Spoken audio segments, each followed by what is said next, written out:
جو لوگ مجھے پہلے سے جانتے ہیں ان کو پتہ ہے کہ میں یہ روحانی عاملوں کے خلاف بہت زیادہ بولتا ہوں. یہ جن چڑیل بھوت بھگانے والے جو لوگ ہیں, تو اس پہ انہوں نے بہت کام کیا ہے. انہوں نے بہت سے لوگوں کے جن چڑیل بھوت بھگائے ہیں.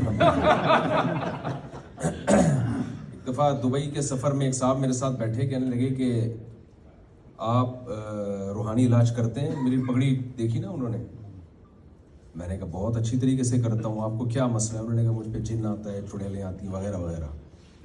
تو میں نے کہا آپ نیٹ پہ سرچ کریں, اس میں ایک کلپ آئے گا روحانی علاج والوں کا علاج. تو میں روحانی علاج والوں کا علاج کرتا ہوں. تو میں تو صرف زبان کی حد تک کرتا ہوں, یہ پریکٹیکلی کرتے ہیں الحمدللہ. اور اقرار بھائی کو میں فیور اس لیے بھی دیتا ہوں کہ 2-4 لوگ ہی ہیں میری کمپنی کے, ان کی بھی 3 ہیں ماشاءاللہ. یہ ہنر ہمیں بھی بتائیے. تو اس لیے ہماری کمپنی کی آتی ہے. اللہ تعالیٰ آپ سب کو خوش رکھے. ٹورنٹو کے